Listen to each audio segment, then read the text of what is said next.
आणि महाराष्ट्र लाईव्हच्या सुरुवातीला मुख्यमंत्री देवेंद्र फडणवीस यांनी अंतिम आठवडा प्रस्तावासंदर्भात जे उत्तर दिलं त्याबद्दलच्या बातम्या सुरुवातीला आपण पाहणार आहोत। मुख्यमंत्र्यांनी विरोधकांवर या दरम्यान जोरदार हल्लाबोल केलाय। काही लोकांना माझ्या भाषणानं मिरची लागली असं मुख्यमंत्री म्हणाले।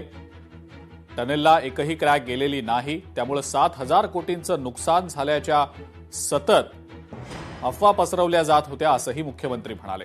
अफवा पसरवणं हा महाराष्ट्राचा अपमान असल्याचं मी म्हटलं। मी सुपारीबाजांना बोललो, मात्र अनेकांना मिरची लागली आणि मिमिक्री आर्टिस्ट बोलायला लागले असं म्हणत मुख्यमंत्र्यांनी मनसे अध्यक्ष राज ठाकरेंनाही टोला लगावलाय। मुख्यमंत्र्यांचं विधानसभेतलं भाषण की या मिसिंग लिंक प्रकरण हे उत्तम दर्जाचं ते काय कन्स्ट्रक्शन आहे वगैरे वगैरे सगळं झालं आणि ह्याचं जर समजा कोणी राजकारण करत असेल आम्ही बघून घेऊ त्याला। मुख्यमंत्री आहेस ना तू, बघून घेऊ। वाक्य संपल्या हिंदीतून सुरू झाले। मिसिंग लिंक के बारे में अगर कोई राजनीति करे, कोणासाठी हिंदी बोलणार?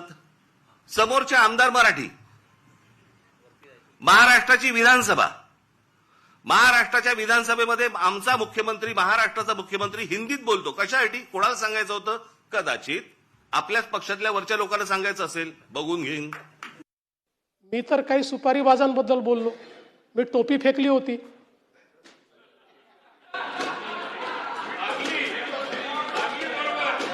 अनेकांना का लागली मला समजलंच नाही, अनेक लोकांना ती लागली। बरं ते जाऊ द्या, आता मी एक वाक्य हिंदीमध्ये बोललो। आता आशिषजी ते ज्यांना समजायला पाहिजे म्हणून बोललो त्यांच्याऐवजी दुसऱ्यालाच मिरची लागली आणि आमचे मिमिक्री आर्टिस्ट मला म्हणायला लागले हिंदीत का बोलले।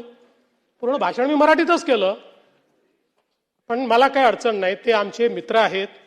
मी तर काही सुपारीबाजांबद्दल बोललो, मी टोपी फेकली होती।